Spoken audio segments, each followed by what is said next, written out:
especially on the board mode, I think like the acceleration came out to be 9.8. Yeah. Or 4.9, that was that makes sense because Morning, everybody. when this happened to How you guys doing?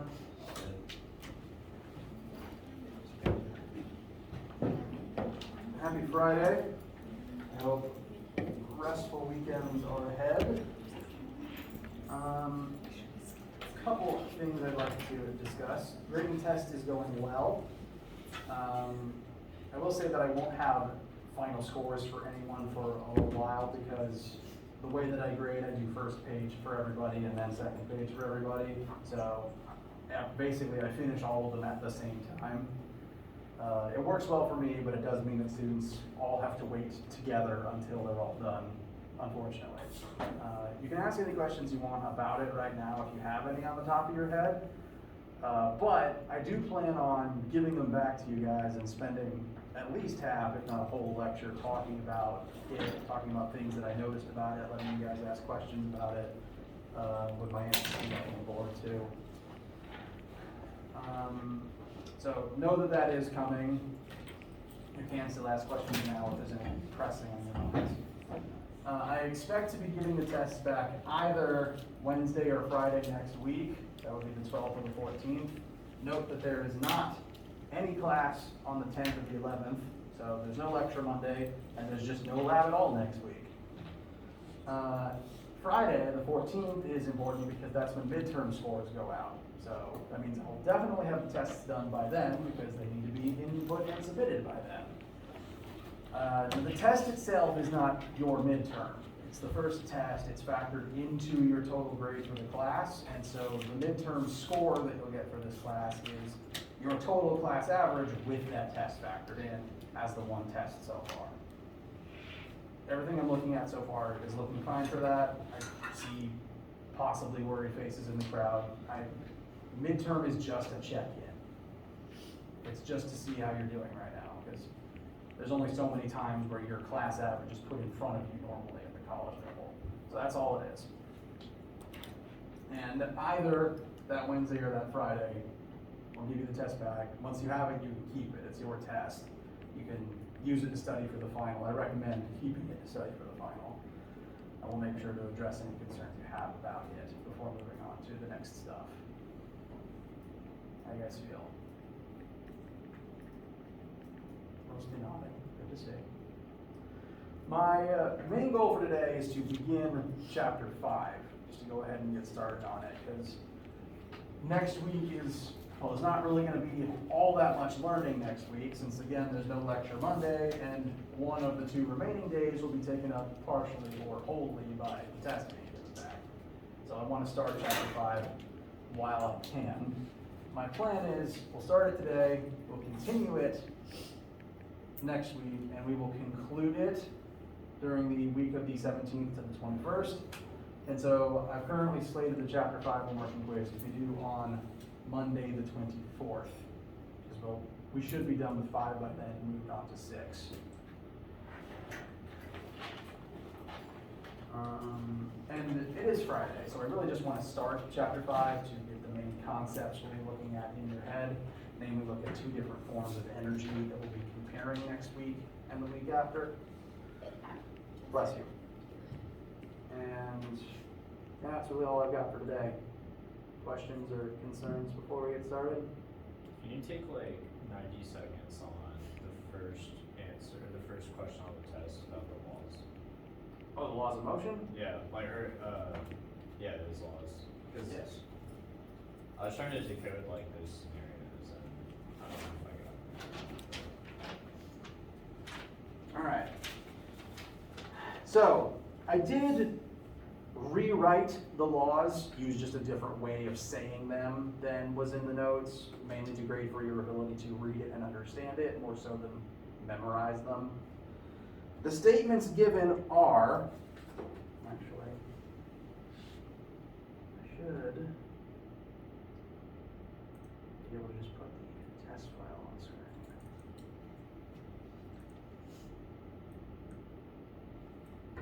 So this is a blank copy of the test. The statements given were statement 1, when one body exerts a force on the second body simultaneously exerts a force equal in magnitude and opposite in direction on the first body. That's Newton's third law. Second statement, an object's inertia is a fundamental property of its motion. This is not necessarily untrue, but it's not one of Newton's laws. So this one you leave blank. The first law does refer to inertia, but this is not what the first law says. Speaking of the first law, the third statement reads, an object either remains at rest or continues to move at constant velocity unless acted upon by an outside force. That is first law. That is the definition of inertia. So this is the first law statement. The fourth statement here is, this is also a true statement, it's just not a law of motion. Gravitational force is exerted inwards between all objects with mass. Not a law of motion, but it is the definition of gravitational force. Meanwhile, the fifth statement, sum of the forces on an object is equal to the mass of that object multiplied by its resulting acceleration, is law 2. So your answers in order should be 3x, 1x, 2. That address your question? Yeah, because I was messed up with the object's inertia is a fundamental property, which is true, but I was Yes, I didn't and get a pretty word on that. it's technically more correct to say it's a property of matter that relates to motion. Because matter determines inertia more so than motion does. Matter determines inertia more than motion does. Inertia is linked directly to matter.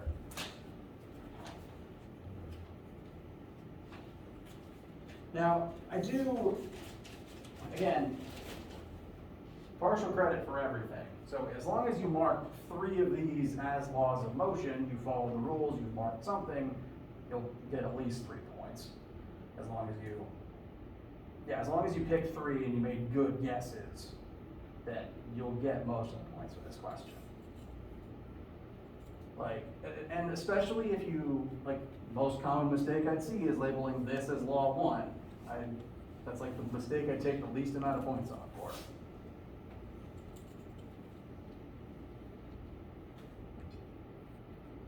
Anything else? I guess we on.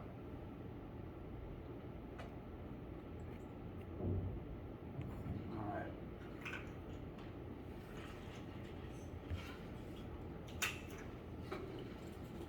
Well,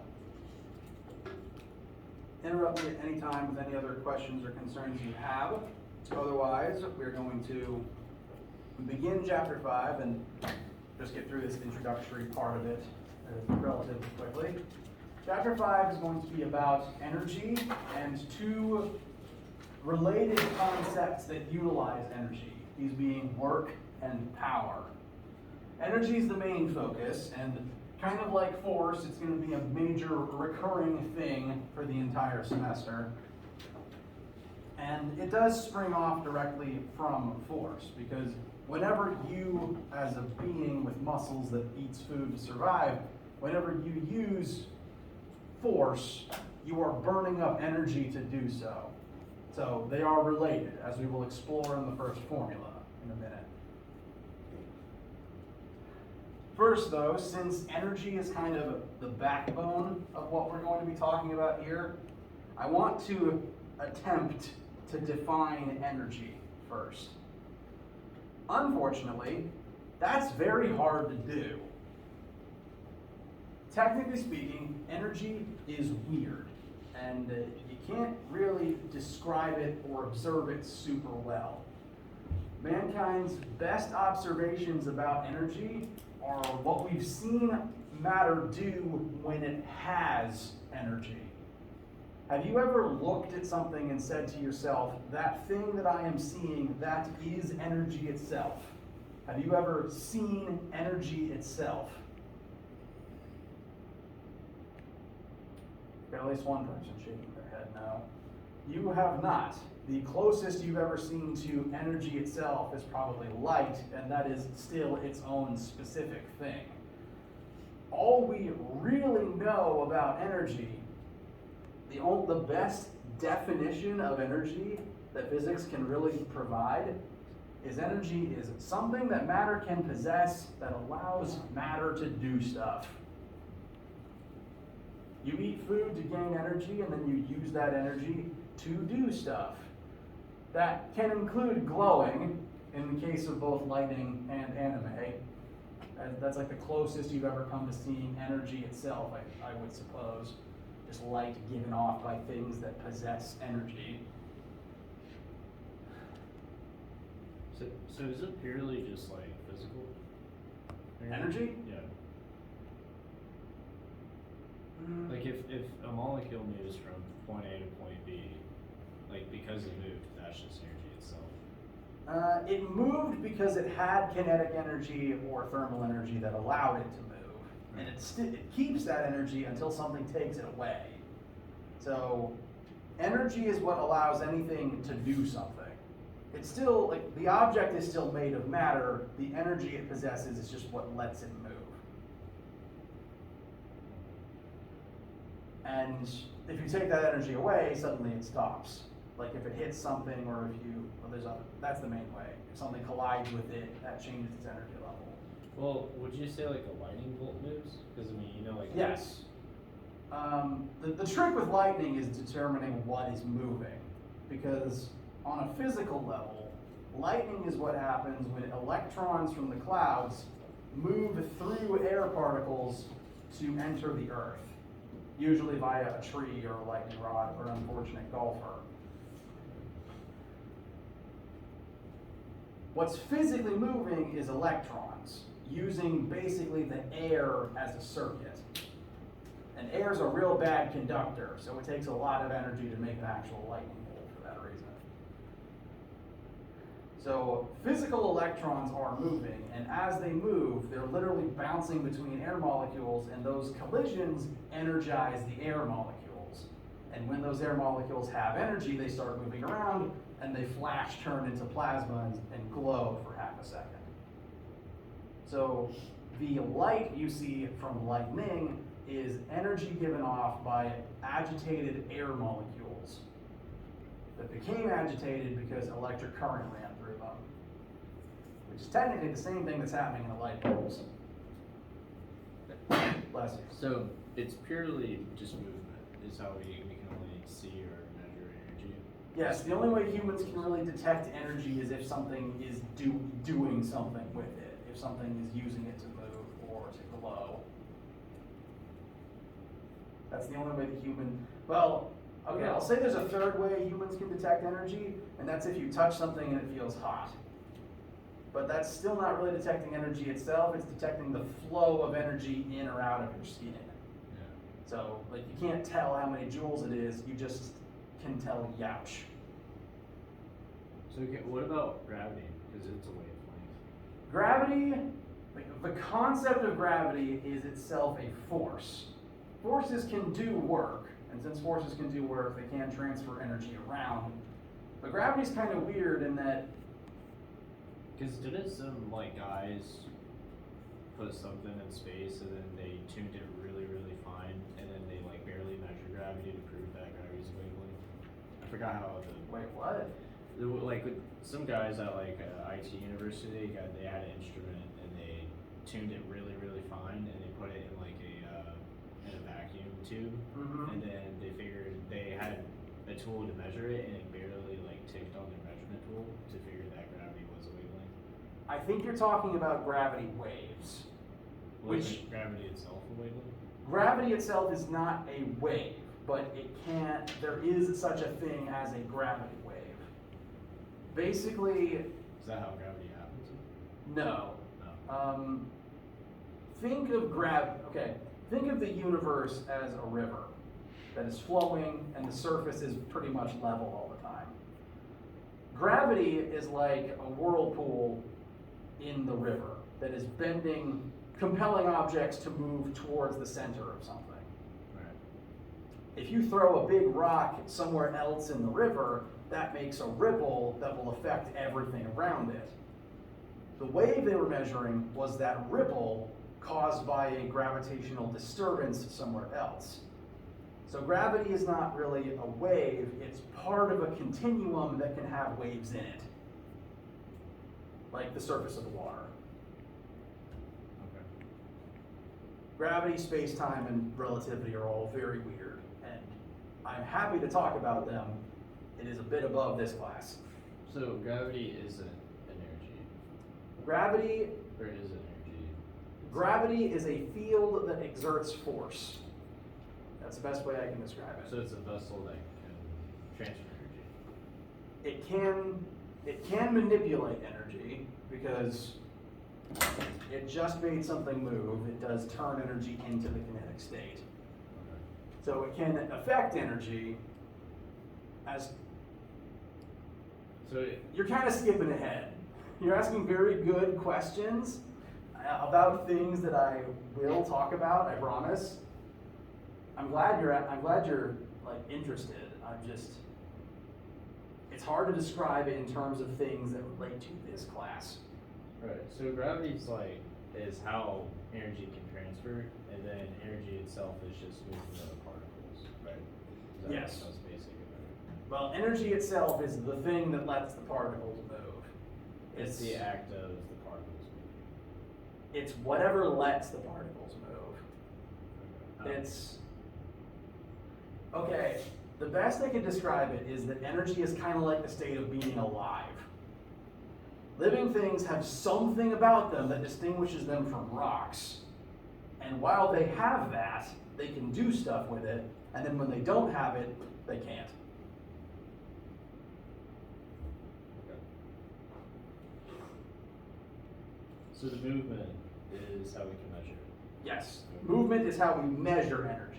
That's a it's- very good way to say it. So it's only solely movement of molecules is the only way we can measure it, right? Is that what you're Yes.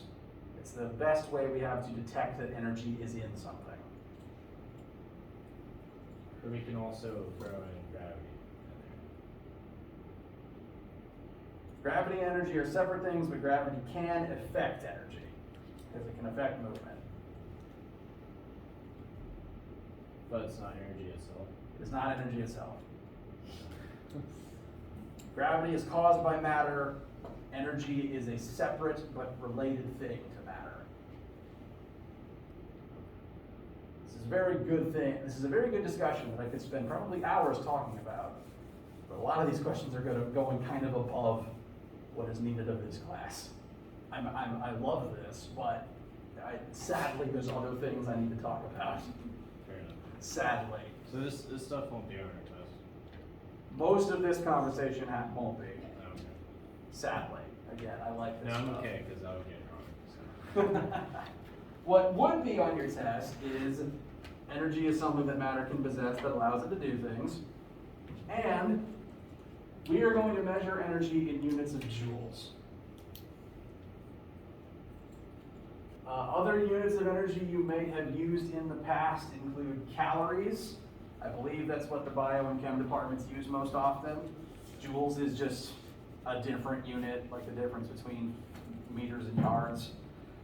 Specifically, one lowercase calorie is 4.184 joules, and one uppercase food calorie, which is 1 kilocalorie, is 4,184 joules. I believe the definition of 1 joule is the amount of energy needed to increase 1 gram of water's temperature by 1 degree Celsius. That sounds about right. And it is named after a scientist. I believe it was a French man named Joule. Joules are abbreviated to uppercase J. That is the only uppercase J that will come up in this class. And we are going to describe lots of different forms of energy, and energy is going to come up in different parts of the class in different ways. So kind of like how there's lots of different forces that are all measured in newtons, there will be lots of different types of energy that will all be measured in joules. So, energy is some mysterious thing that matter can possess to do stuff. And the act of using energy to do something is referred to as work. The act of doing work is when an object or an organism or machine, which I guess is just an object, uses energy to perform a task and either transfer energy somewhere else or transform it into a different state.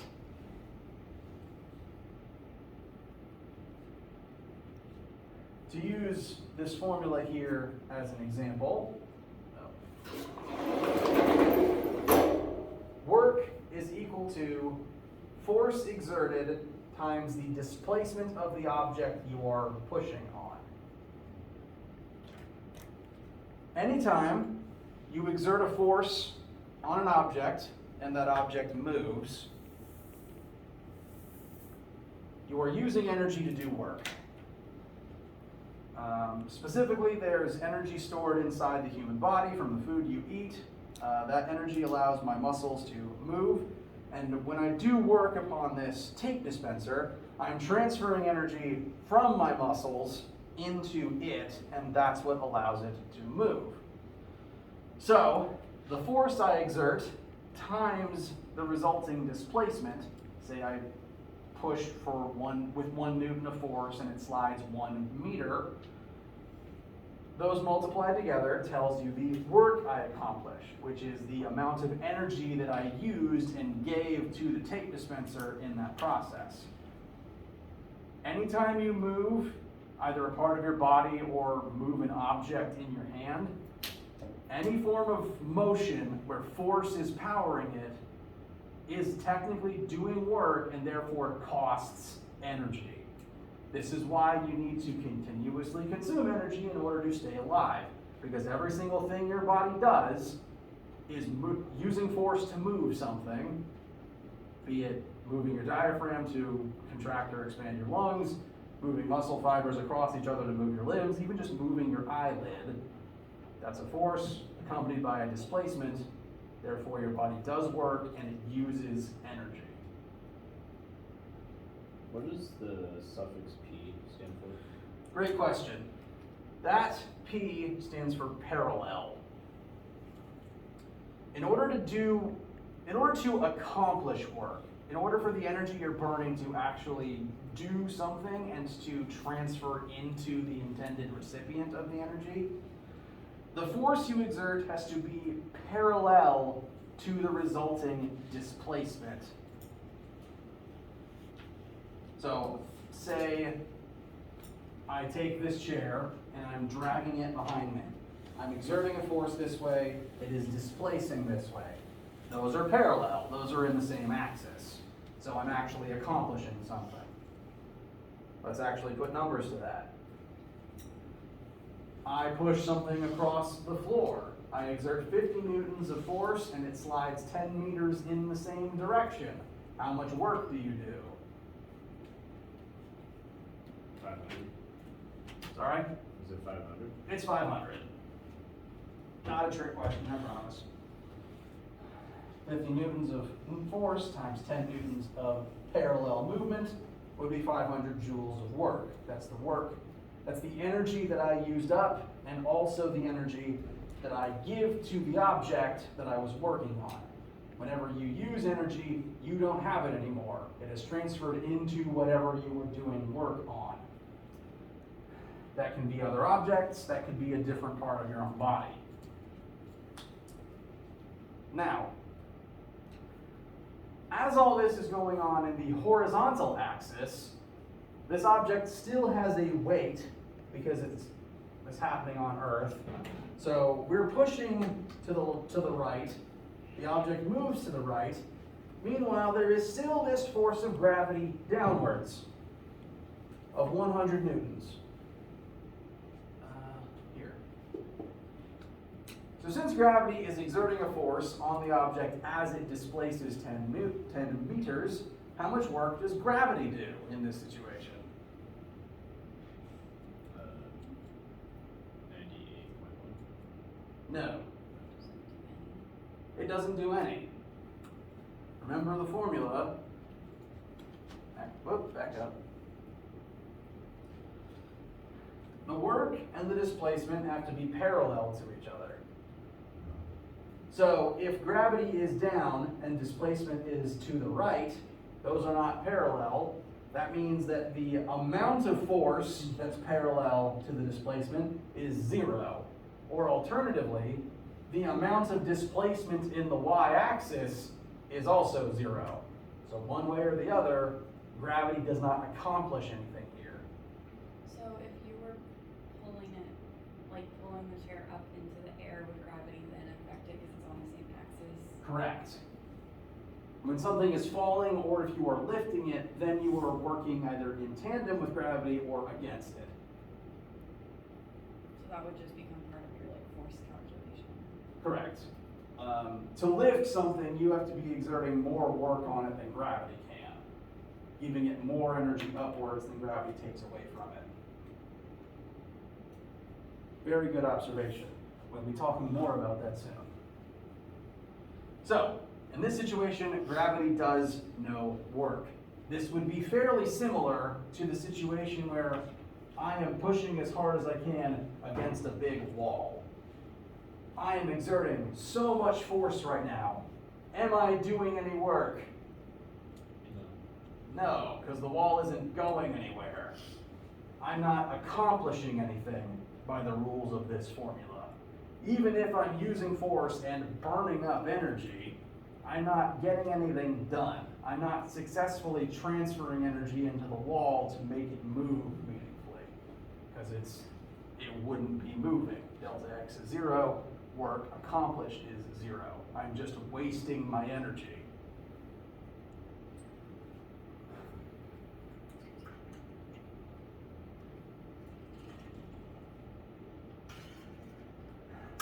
So, all force uses up energy, and if you successfully move something using your force, you are doing work upon that object.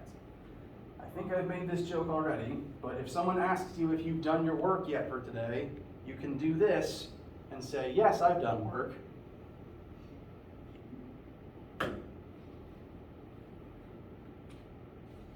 Questions about this formula so far? What if does it always have to be parallel? Yes. They can point in opposite directions, but they have to be parallel. For example, if something is moving to the right and I'm pushing to the left, like if I'm trying to slow it down, that is still work. I'd still be affecting it. It'd just end up being a negative number, which means I'd be taking energy away from it instead of giving it more.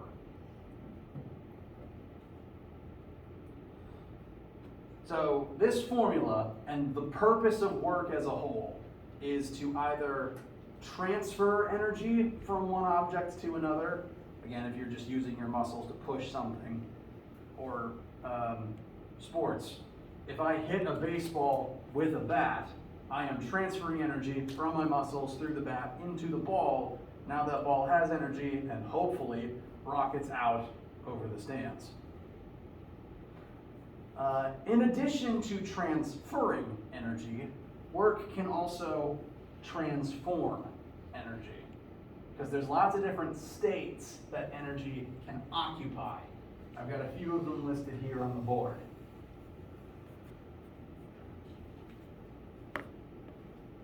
This column right here, labeled under the mechanical tab, these are the main three we're going to be focusing on during this particular semester, because these are all forms of mechanical energy.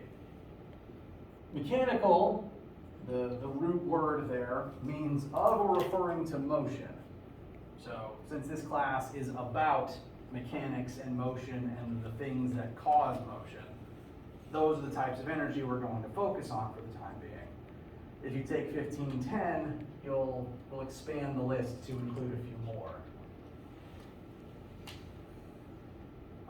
And since energy can exist in different states, work is the process that can turn it from one into another.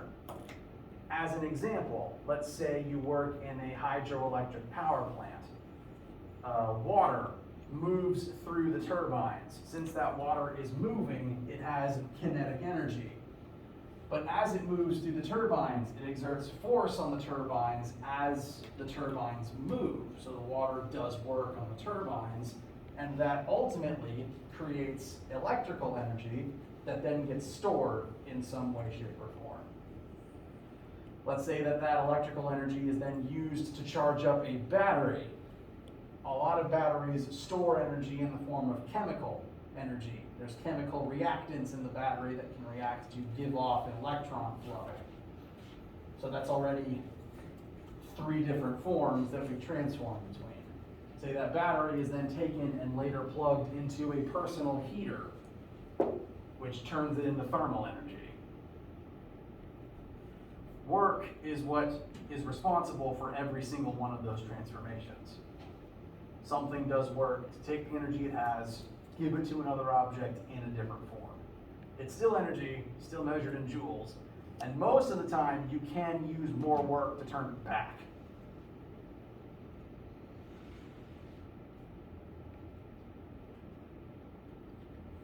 And like I said, we're going to focus on this column for this semester. These are the forms of physical movement mechanical energy that we will be observing and quantifying and transforming between those 3 various states.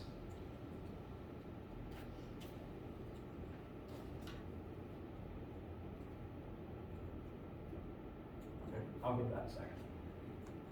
Questions so far?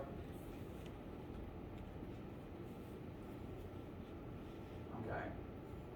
Before we conclude, I would like to define 2 of those forms of energy so that when we reconvene next week, we can start examining them and converting them in between states.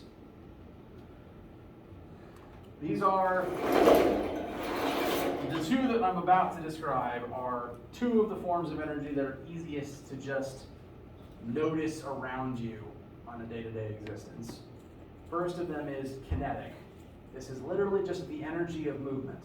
If you can see an object moving, that means it possesses mechanical energy that is allowing it to move. So every time you move your own body, you are using your muscles to turn your stored energy into kinetic energy to allow that motion to happen.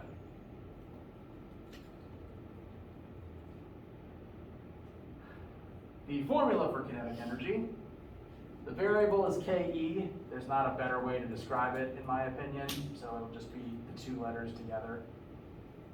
Ke is equal to 1/2 times an object's mass times its current velocity squared.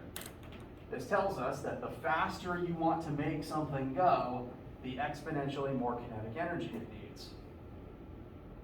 This is why running is a workout. Burns more energy to go fast. This is also why it takes more energy to get a train going than it does to take, just to throw a baseball, because a train has a lot more mass, it needs more energy to move at the same speed. The same formula is also why light speed travel is basically impossible, because to go that fast, you need more energy than there exists on this planet.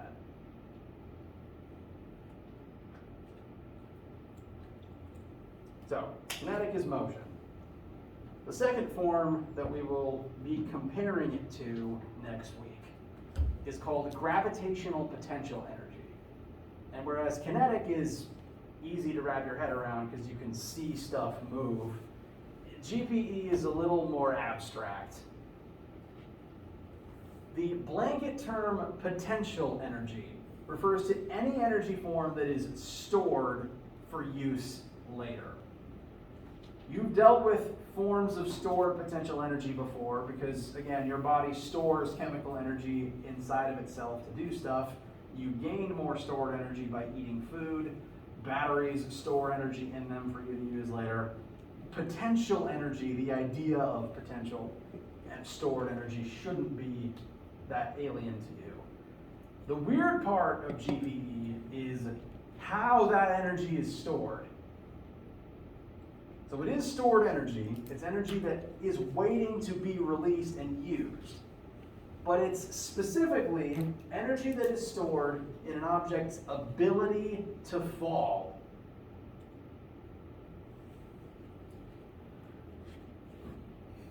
If I am holding this marker in the air, from our frame of reference, it could fall. And when I release it and allow it to fall, suddenly it just has this burst of energy that allows it to move downwards. That energy doesn't come from nowhere. As it drops, it suddenly gains more and more kinetic energy. It keeps going faster and faster until it hits the table. That energy doesn't come from nowhere. That energy was stored inside of it the entire time as GPE. You lift anything up and it could fall. You have to do work to lift it up to this height. You are giving it energy that is now stored inside of it, and that energy is released when it falls. This is the entire point behind any time a waterfall has been used as part of a hydroelectric plant. The water falls, its GPE is released, the water wheel catches some of that energy and turns it into electricity. So in the math, it seems like there's not terminal velocity accounted for it. Correct. This formula simply refers to how much energy is stored in something based on how high up it is. That makes more sense. This is the stored energy based on its height. GPE equals mass times the value of gravitational acceleration, positive 9.8. This is one of those times where there's an absolute value bracket around it, because you can't, negative GPE isn't really a thing. You either have it or you don't. So it's just calling for the magnitude of gravity. So I even put the brackets around it in your notes. Mass times G times height. The higher you lift something, the farther it could fall, the more energy will be released when it falls. This is another reason why falling from great heights is dangerous. You're releasing more energy, and so you are going faster when you hit the ground. Well, it still seems like if you were going to drop something from maybe an airplane and then like the stratosphere, at some point when terminal velocity would kick in, so Correct. you're right. This formula does not factor in velocity at all. That's because this, and again, this formula is just the energy stored at that height. As something drops, its GPE transforms into KE. But at terminal velocity, wind resistance has become so great that it is actively draining energy away from it. Because air resistance is friction, and the whole point of friction is take energy and waste it. Specifically by turning it into heat, which is why you can do this to keep warm. So terminal velocity is a weird interaction between GPE converting to KE with interference from the wind. Normally, in an ideal vacuum, if you fall from this height, you get up to this velocity before you hit the ground, if wind resistance and terminal velocity isn't a factor. If you do have to factor that in, there'd be another term on this side resulting from friction taking energy away. So this would tell you the fastest something could fall if you could ignore terminal velocity and wind resistance. So we still have to do that if you wanted, because like, I don't know what terminal velocity is, like 190 feet or something? It depends on the object, because you have to factor in at some point its surface area. There's a lot of assumptions you have to make about that. So it still doesn't make sense because in the math, let's say you drop something from 1,000 feet and then terminal velocity will kick in at like 500, and then you drop something from 10,000 feet and it'll kick in at 9,950. You're still measuring for a very great distance. So all you're really doing is just increasing the height. So when you multiply that with the velocity, it just seems like you're accounting for all this energy that really doesn't exist because You're right. velocity is not accounted for. The energy is there, it's just friction is constantly doing more work to slow you down. This formula works for friction too, because friction is a force that exerts as you move. So the higher you drop from, the greater the distance that friction can do work over. So, Well, right, but because the force is already accounting for that friction. But when we're talking about the GPE, it seems like you're accounting for a whole lot of energy that's not really there. it is there, it's just once you hit terminal velocity, the wind keeps absorbing it as quickly as you've turned it into KE. Well, what part of the equation, since it's multiplying mass times gravity times height, it doesn't have, it's not multiplying the force or. You're right. That formula by itself doesn't factor in wind resistance, because that formula by itself is just how much energy do you have up here? And that is ignoring the air. Like, because it's just, what is the energy total? It just depends on mass and height and the planet you're on. Once you start falling, you have to think about everything that's happening as you're falling. So your GPE converts into KE, but the wind resistance is also eating up some of that energy. And the point you hit terminal velocity is the point where you're now moving at a constant velocity, everything's balanced, you don't speed up anymore. So at that point, every single joule you would gain from GPE turning into KE is getting eaten up by friction in the moment that happens. You're not really, at that point, you're not gaining any more kinetic energy. GPE is just converting directly into waste energy by friction. So if I wanted something drops from 1,000 feet versus 10,000 feet, I'd probably use the kinetic energy equation. Yeah, you'd basically figure out at what speed you're moving to terminal velocity, and then all the energy besides what it took to get to that speed would be wasted by friction. So would GPE really be that useful then, since it doesn't? Yes, because terminal velocity only happens after falling very far distances, and we're going to be dealing with like the heights of buildings in this class. So it won't come up really. No, it won't. Okay. So Should this has ask. all been a hypothetical thought experiment. Hooray. That's also all I really wanted to cover today. Thank you for your very good questions. But we'll end here. It's Friday. Go enjoy your weekends. Take a nap. Have some lunch.